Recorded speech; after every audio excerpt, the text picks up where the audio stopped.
बात करती है तो आपको दिक्कत होने लगती है। अरे राष्ट्रीय बात करती है। मैं तो आपसे पूछने वाली थी कि अगर आपको ये लगता है कि सरकारों के नाक तले अगर इस तरीके की हिंसा हो जाती है तो सरकार को चुल्लू भर पानी में डूब मरना चाहिए, तो मुजफ्फरनगर दंगों के लिए ये दूं मैं एक गिलास पानी आपको।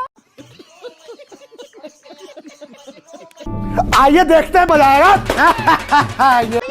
और मैं आपका वोटर थोड़ी हूँ कि आप बोलते चले जाएंगे और मैं सुनती चली जाऊंगी। एक्सक्यूज मी, मैंने आपको बोलना नहीं। 90 सेकंड उन्होंने बोला, 1.5 मिनट से बोले चले जा रहे हैं और मुझे बोलने नहीं दे रही, मुझे बोलने नहीं दे रही। अरे ये विक्टिम कार्ड अंदर रखिए पीछे वाली जेब में। मुझे मत बताइए। मैं बहुत जस्ट हूँ, बोलने नहीं दे रही, बोलने नहीं दे रही। गजब बेइज्जती है। मैं कह रही हूँ हिंसा के लिए सारी सरकारें जिम्मेदार है सर। सारी सरकारें जो है वो जिम्मेदार है हिंसा के लिए अगर होती है। जवाब देना होगा सरकार जिसका सिस्टम, जिसकी पुलिस, जिसकी, उसे जवाब देना होगा, चाहे वो योगी आदित्यनाथ हो कि अखिलेश यादव हो। इस सज्जन को क्या तकलीफ है भाई? एक सेकंड, दो फैक्ट्स मैं ठीक कर दूं। एक तो ये जो वर्शिप एक्ट है 1991 का, उसमें कहीं एक ऐसी लाइन आप मुझे बता दीजिए, ऐसा कोई पैराग्राफ बता दीजिए जहां पर उसकी वास्तु स्थिति क्या है ये पहचानने से या ये जानने से उसमें किसी ने इनकार किया। Good question, you are a good question. वो जो जगह है जिस हालत में अभी है वैसी रहेगी, मैं समझ सकती हूँ। और संभल वाले केस में sir I have found it again, मतलब मैंने चेक किया है, संभल वाले केस में एएसआई के अंडर है वो जगह, तो ना वो मंदिर ना वो मस्जिद, आप समझ गए, और उस पर वो वर्शिप एक्ट लागू ही नहीं होता है। अब उसकी डिटेल में डाइव इन हम बाद में कर सकते हैं, लेकिन आप कह रहे हैं कि 1991 ने इसको फुल स्टॉप लगा दिया था। अब वकील साहब आएंगे, रिजवान अहमद साहब, कहां रुकेगा? शुक्रिया। कैसे रुकेगा? शुक्रिया, जय हिंद, वंदे मातरम। हाँ, कहां रुकेगा अभी बता देता हूं कहां रुकेगा। और अतिकुर रहमान भाई ने जो प्लेसेस ऑफ वर्शिप एक्ट की बात करी, गारंटी देता हूं रूबेका जी, आपके प्रोग्राम से आज जो गूंज उठेगी वो एक्ट ऑफ 1991 क्या है इसकी दिशा धारा पूरे देश में बदल देगी। दो शब्द पकड़ के चलिए, एक रूप, एक स्वरूप। अब मैं जानबूझ के ये टोपी लाया हूं। अब जब मैं ये टोपी लगाता हूं तो मैं रूप से दाढ़ी भी है, मैं बिल्कुल मुसलमान लग रहा हूं, आपको कोई देख के बता देगा मुसलमान है। अब मैं ये टोपी हटा देता हूं, अब मैं ये पहले तो ये टीका लगाता हूं और उसके बाद मैं ये भगवा वस्त्र धारण कर लेता हूं। अब मेरा रूप क्या हो गया? मेरा रूप हो गया ब्राह्मण का रूप।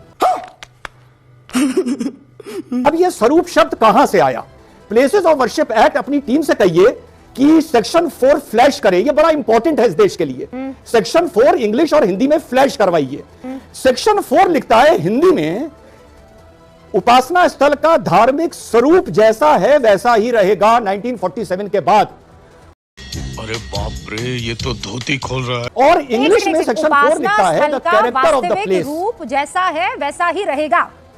ना स्वरूप। ओके, हाँ, स्वरूप। और इंग्लिश में लिखा हुआ है the character of the place. यहां पर कानून लिखने वाले ने आइडेंटिफिकेशन नहीं यूज किया और उन्होंने रूप शब्द का इस्तेमाल नहीं किया। अब जैसा मैंने बताया कि रूप तो मैंने अपना इतनी देर में बदल लिया, लीजिए मैं ब्राह्मण बन गया, और अगर मैं इसको हटा दूं और 2 मिनट के लिए तिलक साफ कर दूं तो मैं भैया सैयद रिजवान अहमद सैयद बन गया। रूप बदलना तो इतनी देर की बात है। अब स्वरूप क्या चीज होती है? रूप वो होता है जो शक्ल से आप पहचान सकते हैं। स्वरूप होता है अंदर क्या है। श्री राम रूप से एक मनुष्य थे, लेकिन स्वरूप से एक अवतार थे। मोहम्मद सल्लल्लाहु अलैहि वसल्लम रूप से एक इंसान थे, लेकिन स्वरूप से एक पैगंबर थे।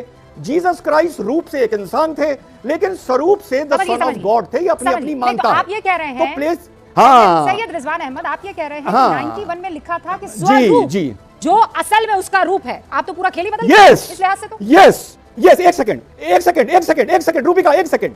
और अगर कोई ऐसी मस्जिद है जिसको तोड़ के मंदिर बनाया गया है, और कोई ऐसी मस्जिद है जो मंदिर तोड़ के बनाई गई है और उसमें उसके अवशेष मिलते हैं, तो रूप उसका मस्जिद का हो सकता है, लेकिन स्वरूप उसका मंदिर ही का कहलाएगा।